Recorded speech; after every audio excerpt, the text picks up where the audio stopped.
दरअसल द्वारकापुरी थाना क्षेत्र में लगातार चोरी की घटनाएं सामने आ रही थी। सिलसिलेवार हुई चोरी की घटनाओं का खुलासा करते हुए पुलिस ने 2 आरोपियों को गिरफ्तार किया है, जिन्होंने क्षेत्र में अलग अलग क्षेत्र में चोरी की घटना को अंजाम देना स्वीकार किया है। पकड़े गए आरोपी चोरी करने के बाद प्रयागराज महाकुंभ में चले गए थे, जहां पर उन्होंने कुछ सोने चांदी के जेवर बेचकर खर्च करना बताया है। डीसीपी ऋषिकेश मीना के मुताबिक पकड़े गए बदमाशों में अजय पिता सुरेश चंद्र शुक्ला और संतोष कोरी है। दरअसल पिछले दिनों द्वारकापुरी थाना क्षेत्र में अलग अलग चोरी की घटनाएं सामने आई थी, जिसे लेकर टीम गठित की गई थी। पुलिस ने घटनास्थल के आसपास के सीसीटीवी कैमरे एवं साइबर एक्सपर्ट की सहायता से पुलिस दोनों आरोपियों तक पहुंची है। पकड़े गए आरोपी अजय शुक्ला के विरुद्ध डकैती की योजना, नकबजनी, अवैध हथियार सहित कई मामले अलग अलग थाना क्षेत्र में दर्ज है। वहीं आरोपी संतोष कोरी के विरुद्ध भी धोखाधड़ी, नकबजनी आर्म्स एक्ट के तहत मामले दर्ज है। पूछताछ में आरोपियों ने क्षेत्र में 4 जगह चोरी की वारदात करना स्वीकार किया है। वहीं इनकी निशानदेही पर 4 लाख रुपए का माल, जिसमें सोने चांदी के जेवर शामिल है। पकड़े गए दोनों आरोपी इंदौर में चोरी की वारदात को अंजाम देने के बाद प्रयागराज महाकुंभ में चले गए थे, जहां पर उन्होंने सोने चांदी के जेवर बेचकर कुछ रुपए खर्च कर दिए हैं। वहीं पकड़े गए दोनों बदमाश घूमने फिरने और अपने महंगे शौक करने के आदी हैं। फिलहाल पुलिस अब इन आरोपियों से पूछताछ में जुटी है, जिससे अन्य वारदातों के बारे में भी खुलासा हो सकेगा।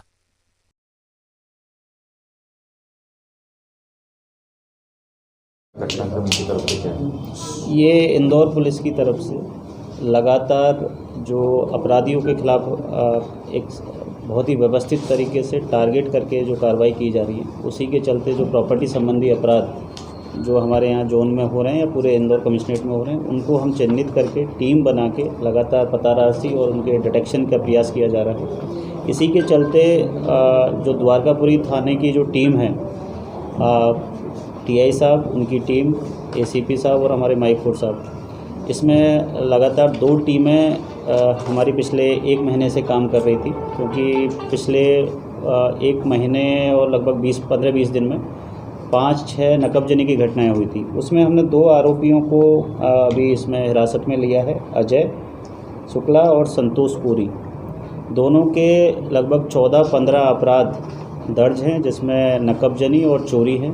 इन दोनों ही आरोपियों को हिरासत में लेने के बाद इनसे जब पूछताछ हुई तो इन्होंने 4 नकबजनी की घटनाओं का खुलासा किया है, जिसमें लगभग 4 लाख रुपए की ज्वेलरी इनसे अब तक बरामद हो चुकी है। अभी भी इनसे पूछताछ जारी है।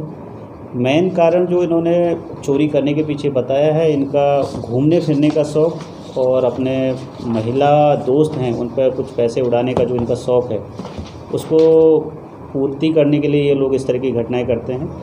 और अभी जो ये चोरियां की थी, उसके बाद लगभग ये 10 दिन इन्होंने प्रयागराज में फरारी काटी है।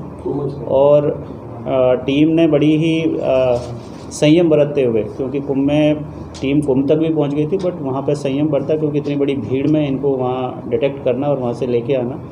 तो जैसे ही ये वहां से गाड़ी में बैठे हैं ट्रेन में वापस, तो टीम ने इनको आइडेंटिफाई किया है, हिरासत में लिया है, पूछताछ की है और अब अभी तक लगभग 4 चोरियों का, 4 नकबजनियों का 4 लाख रुपए का मसरूका इसमें बरामद हो गया। सर, क्या घटना अंजाम देने के बाद में पाप धोने गए थे वहाँ पर?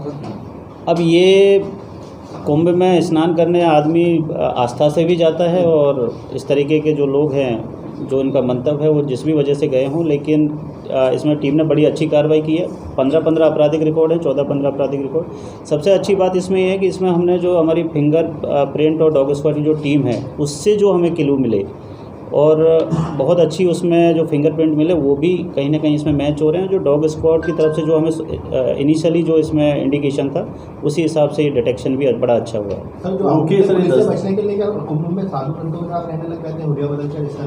मैं यही कह रहा हूँ कि कुंभ में बहुत ज़्यादा भीड़ है। हमारी टीम ने वहाँ स्टे किया, इनकी मोबाइल की लोकेशन ली, और क्योंकि इतनी भीड़ में कई बार नेटवर्क इश्यूज भी आ जाते हैं और जो लोकेशन आती है वो एग्जैक्ट नहीं आती। टीम ने वहाँ स्टे किया है, इनको ऑब्जर्व किया है, और जैसे ही ये वहाँ से निकले हैं, ट्रेन में इनका पीछा किया है उसी ट्रेन से, और जैसे यहाँ उतरे हैं उसके बाद इनको यहीं इंदौर में हिरासत में लिया। सर ये इतनी चोरियां कर चुके हैं, विदेश यात्रा वगैरह करी क्या इनने? इस नहीं, तरीके ये की? आसपास में ही घूमने फिरने के शौकीन हैं और जैसे अभी कुंभ चले गए, कई बार ऊटी शिमला का भी इन्होंने जाना बताया है। और यहाँ जो इंदौर के आसपास के जितने भी टूरिस्ट डेस्टिनेशन हैं वहाँ ये बहुत बार जा चुके हैं। और जो अपने जो महिला मित्रों पे जो इन्होंने ये भी बताया कि वो खर्चा भी है इसी तरीके से अपनी पूर्ति। प्रयागराज सर यही कहते हैं इनकी गर्लफ्रेंड भी गई थी सर। वो अभी आप एक बार थोड़ा पूछ लेना उनसे ज़रा। इनका एजुकेशन सर इन्होंने जितनी चोरी की थी पूरा माल पकड़ा गया कि कुछ खर्च कर दिया या बेच दिया? इसमें खर्च कर दिया है। जो कैश जो था जो इन्होंने खर्च कर दिया है। हमने अभी तक जो हमारे पास रिकवरी हुई है उसमें ज्वेलरी जितनी भी गई थी उसमें कुछ सोने चांदी के जेवर भी थे, कुछ सिक्के भी थे, कुछ बर्तन भी हैं, तो वो हमने बरामद कर लिए। जो कैश से इनको हाथ लगा था वो इन्होंने कहीं ना कहीं खर्च कर दिया। उसके भी रिकवरी का जो भी इनके पास अगर कुछ बचा हुआ तो उसके भी हम प्रयास करते हैं। ये टोटल जो मसरूका हमें 4 इसमें लिखवाया है, 4 जो FIR हुई हैं उनमें लगभग टोटल मसरूका 7.5-8 लाख का था। तो उसमें अलग अलग FIR में अलग अलग मसरूका। ये सोना चांदी सर किसी इंदौर के सुनार को बेचा है क्या?